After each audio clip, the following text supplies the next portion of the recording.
Hello guys, I'm the Lakshmi. Welcome back to Language Quest. இன்னைக்கு ரொம்பவே சூப்பரான at the same time ரொம்ப இம்பார்ட்டன்ட்டான ஒரு டாபிக் தான் டிஸ்கஸ் பண்ண போறோம். இப்போ அவனால இந்த கம்ப்யூட்டரை சரி செய்ய முடியல இப்படின்னு சொல்றதுக்கு இங்கிலீஷ்ல எப்படி சொல்லுவோம்? He is not able to fix the computer ன்னு சொல்லுவோம். இதுவே he has not been able to fix the computer ன்னு சொல்லலாம். எப்பவுமே பிகினர்ஸா இருக்கிறவங்களா இருக்கட்டும் இல்ல இன்டர்மீடியேட் அதாவது ஓரளவுக்கு இங்கிலீஷ் தெரியறவங்களா இருக்கட்டும் அவங்களுக்குமே இந்த கன்ஃபியூஷன் இருக்குது. என்னது has not been அப்படிங்கறத எங்க யூஸ் பண்ணனும்ன்றது. அத தான் இன்னைக்கு கிளியரா பார்க்க போறோம். என்னது he is not able to அப்படிங்கறத எங்க யூஸ் பண்ணனும், he has not been able to அப்படிங்கறத எங்க யூஸ் பண்ணனும் அப்படிங்கறத ரொம்ப டீடைலா நம்ம டிஸ்கஸ் பண்ணி கத்துக்க போறோம். இந்த லெசன் ரொம்ப இம்பார்ட்டன்ட்டான ஒரு லெசன் உங்க இங்கிலீஷ் ஜர்னிக்கு. சோ லாஸ்ட் வரைக்கும் ஸ்கிப் பண்ணாம பாருங்க. இது வரைக்கும் நம்ம சேனலை சப்ஸ்கிரைப் பண்ணாதவங்க சப்ஸ்கிரைப் பண்ணிட்டு பக்கத்தில் இருக்கிற பெல் ஐக்கானை கிளிக் பண்ணிக்கோங்க. அப்பதான் நம்ம போடக்கூடிய வீடியோஸ் உங்களை தொடர்ந்து வந்து சேரும். அப்புறம் என்ன, without any further delay, let's get into the video. Board பாருங்க. He is not able to அப்படிங்கிறதையும் he has not been able to அப்படிங்கிறதையும் ஒரே பர்பஸ்க்காக தான் நம்ம யூஸ் பண்ணுவோம். எதுக்கு? அவனால ஒரு விஷயம் செய்ய முடியல அப்படின்னு சொல்லும்போது தான் இந்த ரெண்டு ஃப்ரேஸுமே நம்ம யூஸ் பண்ணுவோம். அதாவது இப்போ எழுத முடியல, படிக்க முடியல, தூங்க முடியல அப்படிங்கும்போது he is not able to sleep, he is not able to write அந்த மாதிரிலாம் சொல்லுவோம். அதே மாதிரி தான் he has not been able to write, he has not been able to sleep இந்த மாதிரிலாம் சொல்லுவோம். ஆனால் இது ரெண்டுத்துக்கு உண்டான டிஃப்ரென்ஸ் என்ன, எந்த மாதிரியான சுச்சுவேஷனில் கரெக்டாக யூஸ் பண்ணணும் அப்படிங்கிறத தெரிஞ்சுக்கிட்டு நம்ம யூஸ் பண்ணும்போது தான் நம்மளோட இங்கிலீஷ் ரொம்பவே கரெக்டாக இருக்கும். அதனால தான் இந்த டிஃப்ரென்ஸ் நம்ம தெரிஞ்சுக்கிட்டு யூஸ் பண்ணணும். எங்கே யூஸ் பண்ணணும்னு ஃபஸ்ட்டு பாருங்கள். he is not able to அப்படிங்கிறத ப்ரெசன்ட் மொமெண்ட், அதாவது he is not able to write அப்படின்னு சொன்னோன்னா அவனால் எழுத முடியலன்னு அர்த்தம்.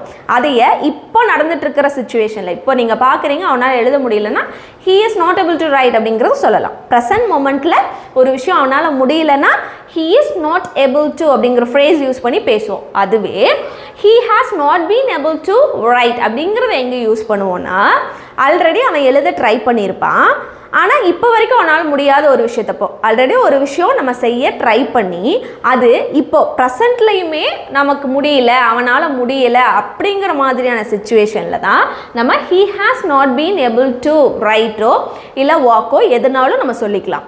அவனால் ஏற்கனவே ட்ரை பண்ணியிருக்கிறான், பட் அப்போயும் முடியல, இப்போ இந்த ப்ரெசன்ட் மூமெண்ட்லேயும் ஒரு விஷயம் செய்ய முடியலை அப்படின்னா தான் நம்ம என்ன யூஸ் பண்ணணும், he has not been able to அப்படிங்கிற ஃப்ரேஸ் யூஸ் பண்ணி சொல்லணும். ஓகேவா? இப்போ எக்ஸாம்பிள் சென்டென்ஸையும் பாருங்கள், ரொம்ப ஈஸியாக புரிஞ்சிடும். ஃபர்ஸ்ட் எக்ஸாம்பிள் பாருங்கள். he is not able to lose weight அப்படின்னு சொல்லியிருக்கான். அவனால் வெயிட்டை வந்து லூஸ் பண்ண முடியல, அவனால் வெயிட் லூஸ் பண்ண முடியல, வெயிட் குறைக்க முடியலை அப்படின்னு சொல்லியிருக்கிறோம். இதை வந்து ப்ரெசன்ட் டென்ஸ், அதாவது இப்போ அவனால் வெயிட் லூஸ் பண்ண முடியல, வெயிட் குறைக்க முடியல அப்படின்னா இதை தாராளமாக சொல்லிக்கலாம். he is not able to lose weight அப்படிங்கிறது. ஓகேவா? இதுவே he has not been able to lose weight அப்படிங்கிறத எங்கே யூஸ் பண்ணோன்னா அவன் ஆக்சுவலாக வெயிட் லூஸ் பண்ணுறதுக்கு முன்னாடியே ட்ரை பண்ணியிருக்கான், அப்பையும் அவனால் வெயிட்டை வந்து குறைக்க முடியல. அதே மாதிரி இப்போ வரைக்கும் அவனால் என்ன பண்ண முடியல, வெயிட்டு குறைக்க முடியல. முன்னாடி ட்ரை பண்ணி இப்போ வரைக்கும் ஒரு விஷயம் பண்ண முடியலை அப்படிங்கிற சுச்சுவேஷனில் தான் இந்த has not been able to அப்படிங்கிறத நம்ம யூஸ் பண்ணி ஒரு சென்டென்ஸில் பேச முடியும். ஓகேவா? இன்னும் நிறைய சென்டென்சஸ் வந்து நம்ம தமிழில் பார்த்துட்டு அது இங்கிலீஷில் எப்படி பேசணும் அப்படிங்கிறது பார்த்தா உங்களுக்கு ஈஸியாக எப்போவுமே மறக்காது, மைண்டில் ஃபிக்ஸ் ஆகிடும். நிறையா சென்டென்சஸையும் ப்ராக்டிஸ் பண்ணிடலாம். First he is not able to அப்படிங்கிற ஃப்ரேஸை என்ன மாதிரியெல்லாம் நம்ம யூஸ் பண்ணுவோம் அப்படிங்கிறத பார்க்கலாம். ஃபர்ஸ்ட் சென்டென்ஸ் பாருங்கள். அவரால் கனமான பெட்டியை தூக்க முடியவில்லை அப்படின்னு சொல்லியிருக்கோம். ஓகேவா? இது ப்ரெசன்ட் சுச்சுவேஷன். இப்போ பார்க்குறீங்க, நீங்கள் சொல்கிறீங்க அவனால் வந்து அந்த பெட்டியை தூக்க முடியல அப்படின்னு சொல்கிறீங்க. ஸோ இது எப்படி he is not able toங்கிறத யூஸ் பண்ணி பேசுவோம் அப்படிங்கிறத பாருங்கள். அவரால் he, அதுக்கப்புறம் தூக்க முடியவில்லை, இதுதான் he is not able to lift, தூக்கிறதுக்கு லிஃப்ட்னு சொல்லுவோம். ஓகேவா? he is not able to lift என்னத கனமான பெட்டியை அப்படின்னா a heavy box. That's it. Just read the sentence now. he is not able to lift the heavy box அப்படின்னு தான் இந்த sentence நம்ம use பண்ணணும். இது ப்ரெசன்ட் சிச்சுவேஷன். இப்போ பார்க்குறீங்க அவனால் தூக்க முடியலன்னா நம்ம he is not able to அப்படிங்கிறத யூஸ் பண்ணுவோம். அடுத்தது பாருங்க. அவளால் ஒரு முடிவை இப்போது எடுக்க முடியவில்லை. அவனால் ஒரு முடிவை எடுக்க முடியல, இப்போ எடுக்க முடியல அப்படின்னு சொன்னோன்னா நம்ம எப்படி தான் யூஸ் பண்ணுவோம்? இந்த ஃப்ரேஸ் யூஸ் பண்ணி தான் நம்ம யூஸ் பண்ணுவோம். ஷீ, அவளால் இல்லையா, ஷீ இஸ் எடுக்க முடியவில்லை. அப்போ she is not able to, என்னது ஒரு முடிவு, முடிவுனா என்ன? டிசிஷன் இல்லையா? ஸோ டிசிஷன் எடுக்க முடியல அப்படின்னா மேக் அ டிசிஷன் போடலாம். ஓகேவா? She is not able to make a decision. அவ்வளோதான். இப்போது right now. That's it. She is not able to make a decision right now அப்படின்னு இந்த சென்டென்ஸ் நம்ம இங்கிலீஷில் பேசலாம். அடுத்தது பாருங்க, அவனால் இப்போது சமைக்க முடியவில்லை.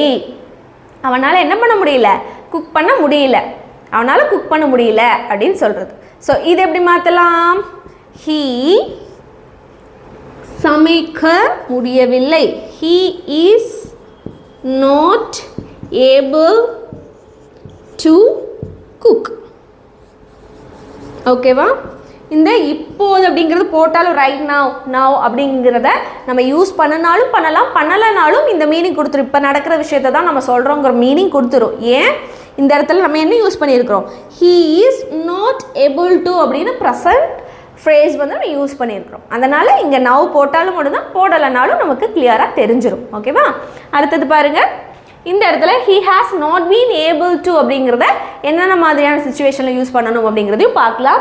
ஃபர்ஸ்ட் சென்டென்ஸ் பாருங்க, அவனால் தன் தொலைந்த ஃபோனை இதுவரை கண்டுபிடிக்க முடியவில்லை.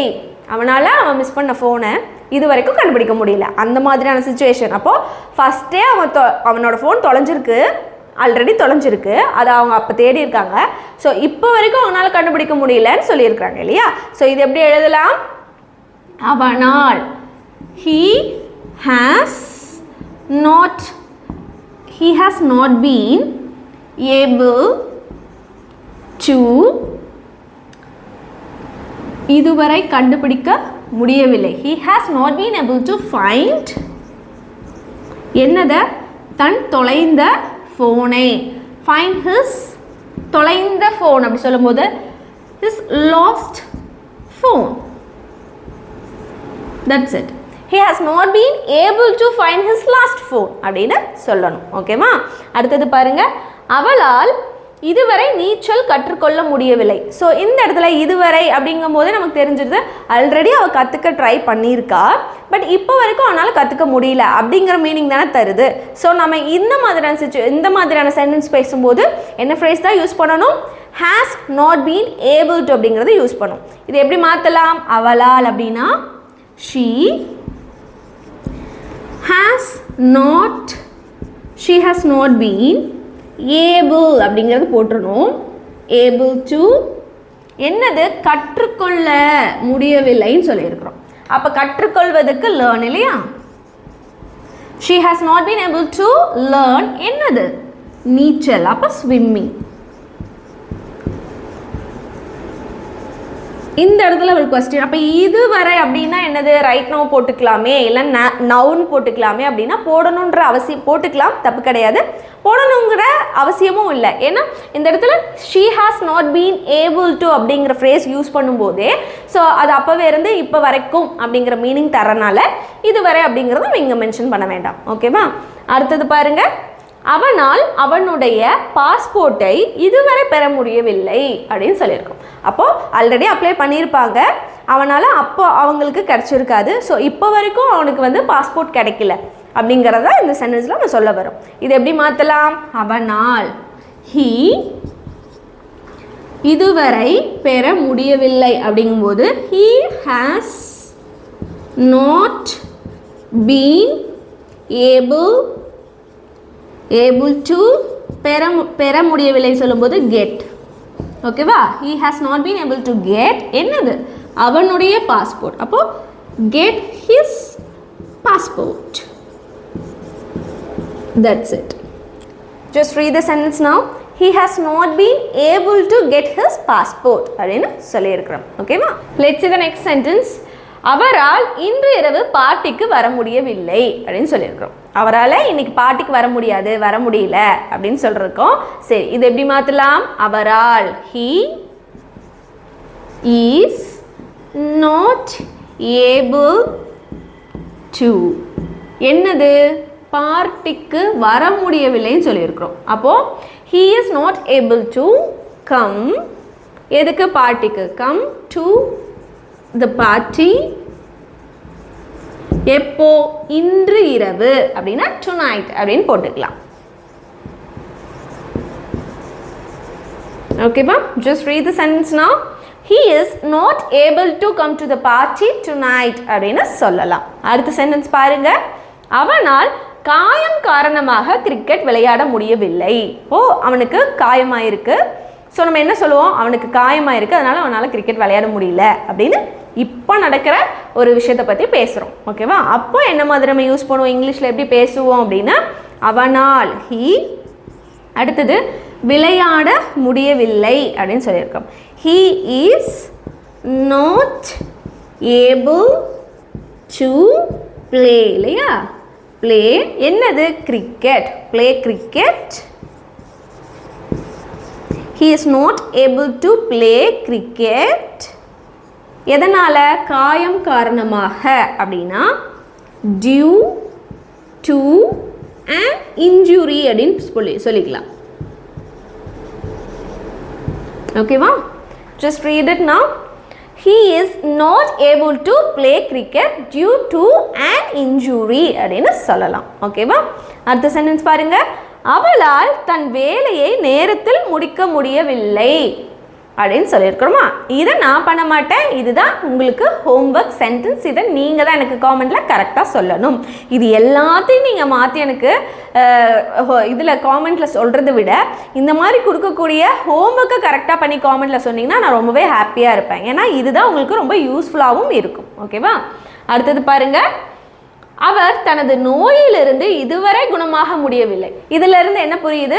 ஃபஸ்ட்டு இருந்து அவங்க ட்ரை பண்ணுறாங்க, அவரை ரெக்கவர் பண்ண ட்ரை பண்ணுறாங்க. பட் இப்போ வரைக்கும் அவருக்கு வந்து சரியாகலை அப்படிங்கிறது தெரியுது.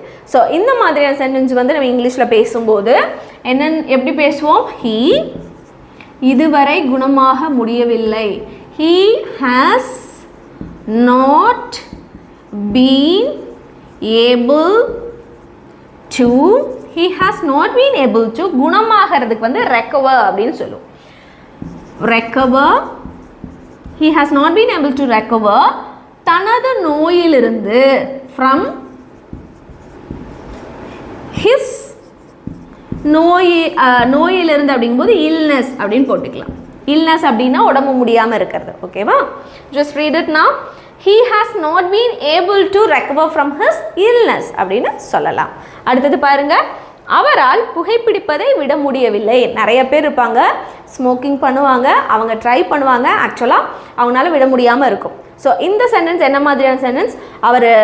அதாவது அவனால் வந்து புகைப்பிடிக்கிறது வந்து விட முடியலைன்னா ஃபஸ்ட் வந்து ட்ரை பண்ணுறாரு, பட் இப்போ வரைக்கும் அவரால் புகைப்பிடிக்கிறது வந்து விட முடியலை அப்படின்னு மீன் பண்ணுறோம் இந்த சென்டென்ஸில் இல்லையா? ஸோ நம்ம என்ன மாதிரி இதை இங்கிலீஷில் பேசுவோம் அப்படின்னா அவரால் he புகைப்பிடிப்பதை விட முடியவில்லை அப்படின்னா he has not been able to புகைப்பிடிக்கிறத விடுறது அப்படிங்கும்போது quit அப்படின்னு சொல்லுவோம். quit என்னது? புகைப்பிடிக்கிறது. அப்போ smoking. read it now. he has not been able to quit smoking அப்படின்னு நம்ம சொல்லணும். ஓகேவா? அடுத்தது பாருங்க. அவர் தனது காரை இதுவரை சரி செய்ய முடியவில்லை அப்படின்னு சொல்லியிருக்கிறோம்.